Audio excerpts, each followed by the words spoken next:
Marvel's Spider-Man Miles Morales came out in late 2020 and I have recently had the pleasure of playing through this magnificent game in mid-2023. I'm making this review to share my opinions on this game, so if anybody is looking to buy it in 2023, this is what you can expect. In September 2018, Marvel's Spider-Man was released on the PlayStation 4, leaving so many people impressed that very shortly after, the game got an upgraded version on the newer released PlayStation 5, and pretty much soon after that, it was on PC. If you are yet to play Spider-Man and would like to experience the gameplay before deciding to buy the new Spider-Man 2, which is set to be released sometime this year, then Miles Morales is an excellent option for you with no knowledge of the previous game needed. Miles Morales is a much shorter game than the previous main title, which is both a blessing and a bit of a letdown for many players. Personally, as a working adult juggling family life and personal matters, I found the length of this game extremely refreshing.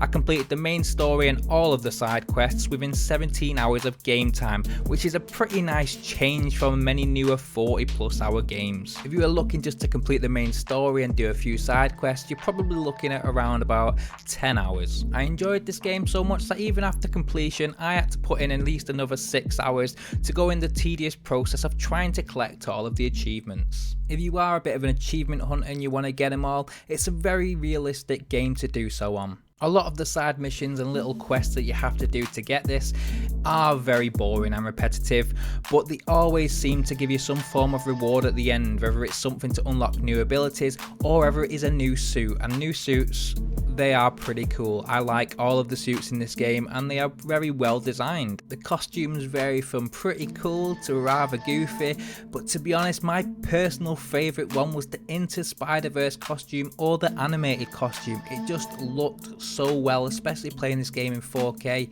I don't know what it is about it, it just made me feel good. The overall gameplay style is nothing too different from the previous game, which is a good thing because at the end of the day, why fix what isn't broken? But playing as Miles Morales has a whole new feel purely based on his comedic style movements. While using excellent swinging mechanics making your way through the streets of New York, Miles Morales' personality really shines through his suit. The way he flaps his arms and his legs around, constantly looking like he's out of control, but somehow always lands on his feet and still ends up looking quite stylish. The story kicks off straight away working on a mission with Peter Parker, the original Spider-Man, to discover that he is leaving for a while, leaving Miles Morales as New York's only Spider-Man. This is the first time that Miles has fully felt the weight of the city leaning on his shoulders while he's trying to work through his own tough family situations with a very captivating story mode. I'm not going to ruin anything of the story, but this is a Spider-Man game, so as you can expect, nothing is gonna go right. The combat in this game is very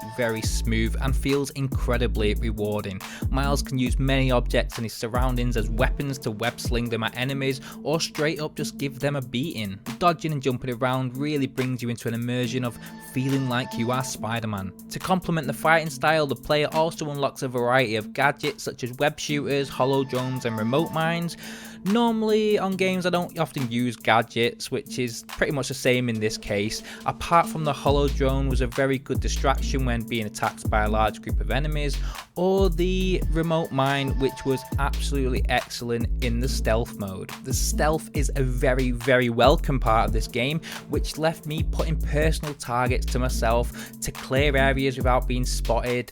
Enemies can be zapped to the walls, taken down at close range, or just left dangling from the ceiling in a web. Early on in the game, Miles learns how to use his invisibility technique, which can play a big part in the stealth. Personally, I didn't really use it that much, but it is really good for escaping a tough situation when you're in combat with low health.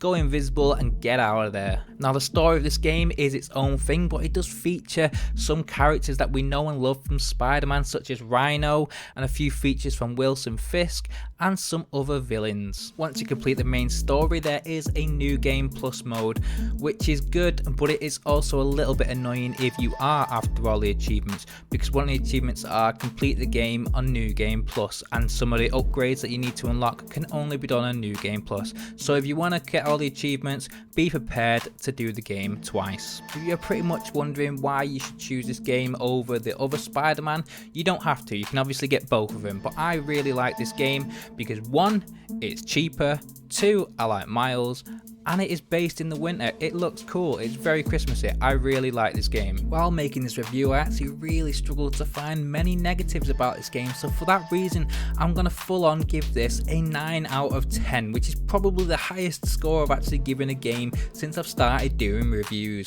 I really enjoy this game and I would recommend it to anybody. For anyone who is unfamiliar with this channel, I am Mark and this channel is Modern Tech, and I do reviews, I do mods, I do tech, I do all sorts of stuff.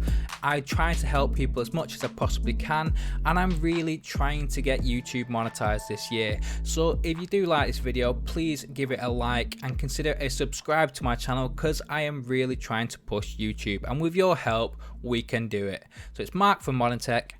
Thanks for watching.